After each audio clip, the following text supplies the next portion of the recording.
Hey everyone, it's me Kenji, and as a self-proclaimed Love is Blind connoisseur, I have been loving Love is Blind Sweden, specifically episode 3. And in this video, I will be breaking down and recapping everything that I just watched, as well as giving my opinions about what it is that is going on, because there's so much to unpack. So let's get started. So in my last two videos, I didn't really talk about Johan or Mira or Oscar, simply because I didn't find their storyline too entertaining.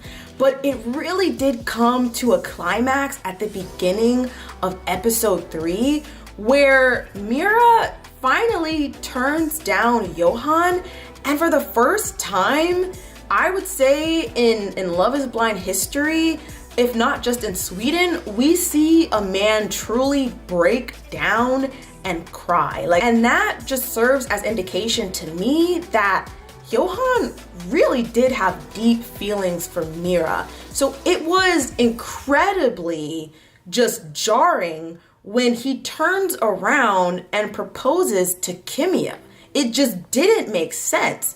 Well, to some degree, it actually did, because in some of the other Love is Blind seasons, we do see where someone does get turned down and then they pursue their second choice.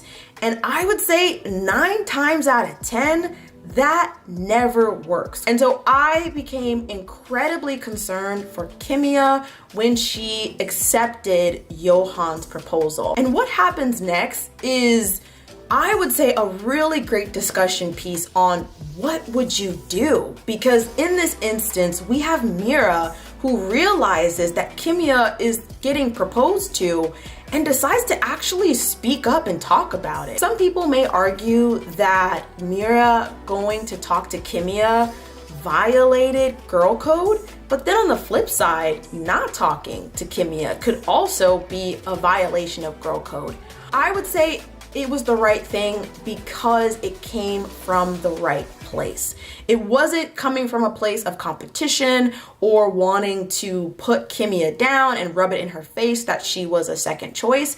If anything, it was a heads up, girl. This is that moment where I switched from Katya being my favorite to Kimia. Because, like I said before, I was not checking for Kimia in episodes 1 or 2. It was a boring storyline. But to see Kimia be one of the first people in Love is Blind history make it to the big reveal, the moment when she gets to see Johan for the first time, and actually turn him down. And she did it in the most graceful way possible, because she recognized that Johan wasn't in the best state of mind and that it would be doing him a disservice as well as herself. And I'm just so glad to see a woman who has that level of self-respect. In my last video, I was extremely concerned about Sergio turning into a Shake 2.0 and talking about her and not being attracted to her.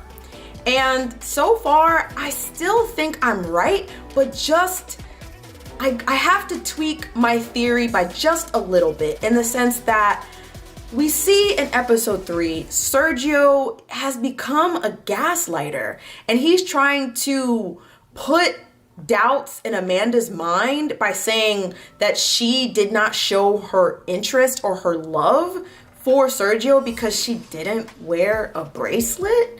And she didn't communicate, which she obviously did, about why she couldn't wear the bracelet and why she didn't want to give him a ring. It's not that big of a deal, especially because she's Christian, he's Catholic. There's going to be some traditions that she's just going to abide by, and she explained that. So I don't see the big deal about that. As I had said before, I personally believe Sergio is not as attracted to Amanda as he leads on to be. And instead of trying to look like the bad guy and talk about her looks the entire season, instead he's going to gaslight her and make her feel as though she's not that into him, which she is, if he would just stop putting all of these doubts into her mind. And with that, I have to also say, episode 3, I would like to tag as they're just not that into you, or they're just not that attracted to you, because it just seems like in this season, a lot of people are not attracted to their partners. And I remember seeing a blog post that said that this season was probably one of the most superficial seasons of the entire Love is Blind franchise.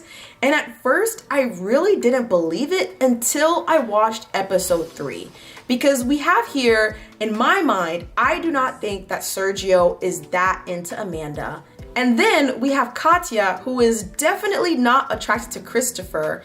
It was hilarious, that moment where Christopher said that he brought purple hair dye, and he thinks that it will be such a cute and fun way for them to bond with each other. The face that Katya makes when he says this is of pure shock and disgust. Like, she is used to jocks and athletic guys, not the type of guys that want to dye their hair in unnatural colors together. And so I feel really bad for him, especially because he seems like one of the more emotionally sensitive men of the seasons, and looks at Katya as though she is a goddess. And Katya just doesn't want to be intimate, not because she wants to take things slow, but because she's just not that into him.